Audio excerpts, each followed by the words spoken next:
My guest tonight won an Emmy for her role as Karen on Will and Grace, one of the hardest-hitting reality shows around, assuming your real life is being the zany assistant of an interior designer with a gay roommate.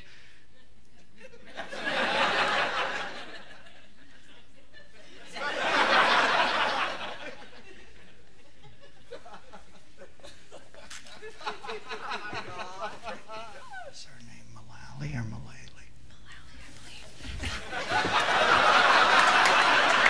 Please welcome Megan Mullally.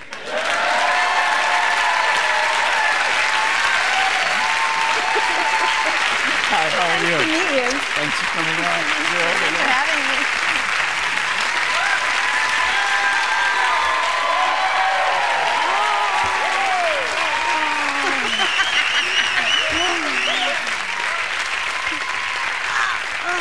How are you? Rob, my friend Rob Lowe said to say hi to you. Oh, Do yeah? you know Rob? Did you work with him on Rob. something ages ago or something? Well, yeah. I kissed him in about last night. Okay. And I also know you're Muchnick and Puchnick, the guys who created your show. They used to work on a failed what was it, syndicated show of mine years ago. Yes, absolutely. What although are their they names? don't mention David that and as Buzz? often as No, that's not a credit for them anymore. David Cohen and Max Muchnick. Muchnick. Yeah. All I remember is they were never there in the afternoon. They were always splitting, going out on sitcom auditions, and I guess it worked out. Yeah. Paid off. Now, are you a fan of the genre of? I am a fan, you know, and it's kind of, it seems odd saying that because you watch with a fascination, but maybe a grim fascination, you know, a lot of the time. At the root of it, there's something that bothers me sometimes. What's that? I'm not sure. It might just be the idea of competition, which seems... Competition's great. I love that show. I love watching the weak seeded out. You know, that's why I watch it every week. I didn't watch it the first year. I always made fun of Survivor. Yeah. And then I thought I should probably watch this just because I'm out of the cultural loop. I don't seem to know what's happening here. And I watched it all this year, and I found it fascinating. I think there's some assholes on that place that deserve to be voted off, and they got it. I love that. It's beyond, yeah, it's beyond fascinating, I think. I mean, I've always loved anything that was documentary style, and so this kind of plays into that with that game element thrown in. Did you watch The American Family, Lance Loud, ages That's ago on PBS? the only one I think that I've ever missed. Yeah. Do you guys remember that years ago? It was a PBS thing. That was sort of the a lot more seminal serious. thing. I believe a boy came out to his parents on there, and that was Yeah. kind of riveting. But this one's kind of fun, goofy, riveting. Well, it's more like a game show / documentary. But the thing that was unusual, I thought, about this go-round of Survivor was that there were, because that addresses that issue of competition, is that there were like at least four of the people who really conducted themselves in a very, you know, kind of moral way. I mean, pretty kind of admirable unimpeachable. Behavior. Yeah, Roger. How could you possibly say anything bad about Roger?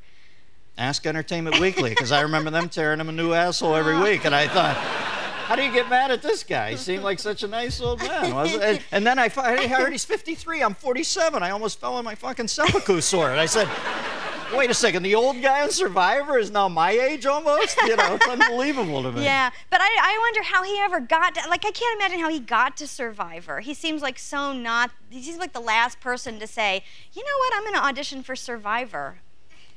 Well, you know, it was good that he made it because he was such a nice guy. And I think you can see how they cast certain people you want to be sad when they get voted off. I felt badly for that woman who got whacked in the first week because she was almost a sacrificial lamb to me. Yeah. And then you see her on the rehash show and she's crying. Oh, that was brutal. They voted her off the rehash show. Yeah. I hate to see that. It's bad. Yeah. Rosie O'Donnell just gave her a car, though. So. Oh, she did? Yeah, she gave her some four-wheel drive kind of deal. So that that's was good. nice of Rosie. Made her feel better. Good for her. Yeah. Now, reality's been it's been around for so long, obviously. You know, when you think back on documentaries and stuff like that. But why is this form so popular now? You think we're just, oh, you can't think that. You're on a hit show. But why are we so fascinated with now? Is the sitcom, other than a few like yours, out of mode now? I don't know. I mean, maybe it's just, maybe it's because there's sort of like, there's archetypes on all those shows. There's some archetypical character that everybody can identify with, and there's sort of like little morality plays, and you get to see like who conducts themselves well and who behaves badly, and you kind of like root for the people who are the good guys, hopefully. I don't think, you know, and Yeah, it's very interesting. I think it goes pretty deep. I mean, but nobody's really pissed at that Jerry woman. Isn't that the nice thing about it? Is you can boo and hiss and hate her like a pro wrestler. Nobody really At the end of the day, you don't know her. She might be nice. And I'm sure she's very nice. Yeah, there were times when I heard her say things and I thought, she's smart when she acts like the bitch, because the bitch role is where she's going to make a lot of money, because the other things are covered. And that was the character that she was playing, you know. You're not going to beat that Elizabeth girl out for the Tinkerbell thing. I mean, she was just too nice. So Jerry had to go the bitch route. We've got a call for you. We've got Jerry from Los Angeles. No, we've got we've got Melody from Lawton, Oklahoma. I'm from Oklahoma City. Oh. Hey, Dennis. What's happening, babe? Oh, baby, I got to tell you, it's my birthday, and I love you, man. Oh, well, happy birthday there, Melody. And I just want to tell you, Wait a second, let's get the crowd real quick. I'm hurrying. People Magazine messed up by not naming you the sexiest band Happy birthday, dear Melody. Happy birthday to you. Okay, blow out the screen. Okay, I got to tell you, baby. I think People Magazine messed up by not naming you the sexiest man alive. Well, Yes. Well, you're not watching tonight because you're obviously blind. Go ahead, Melody. What's up with this winkest-link lady host? You are the winkest-link. Goodbye. Yeah. I mean, wouldn't you like to just knock the hell out of her? Well, we covered that, so goodbye. Line 6, we've got Jimmy from Granville, Ohio. Jimbo, what's happening? Not too much, Dennis. How are you?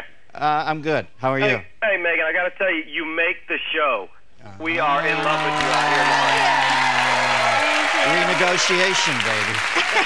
Now listen, the thing you got to do with these Will and Grace, Muchnig and Puchnig, I'll get them back for skipping on in the afternoon. You got to wait till they get right around near syndication, and then you get sick because they're fucked without you. You got to get a piece of that back end because they're going to give it to the redhead and the other guy, Will and Grace. But you and the other guy are the big hitters. You come in and you're the Reverend Jim and you knock the ball out of the park. So you got to wait till they get around 70. They can taste that syndication money, and you go, you know, my back hurts. I'm not coming into this jag-off show. Go ahead, you do it by yourself. Then you get cut in, you never have to work again. What's your question there, Jimbo? I just want to know what it's going to take Megan to show up in a Temptation Island in a bikini episode. Now, do you have the horn for her? Oh, yeah. Ah. Well, you know, Jimbo, I happen to know she's looking to date a man from Granville, Ohio. I don't think my wife would mind a bit. See, she's on a big hit TV show in L.A., so she's coming back to the Kenley Players to do Brigadoon this summer. And no doubt you two will go to a fondue party. Line 3, we've got Jackie from Knoxville, Tennessee. Jackie. Hey. What happened there, Jack? I don't know. Calling us in on a ham radio, or what do you got there, bro? No. I watch you every week. I love your show. Thanks for going along with the humor theme of the show. No. Go ahead, pop your question. All right, Megan, love you too. How will we know when reality TV has definitely gone too far if they have not already? Well, when they do an execution, right? That's the next big thing. And I don't know, McVeigh, would you watch him? I kind of... I'm from Oklahoma City. I'd tune in if they did it classy without commercial interruptions. You don't want to make a farce of it.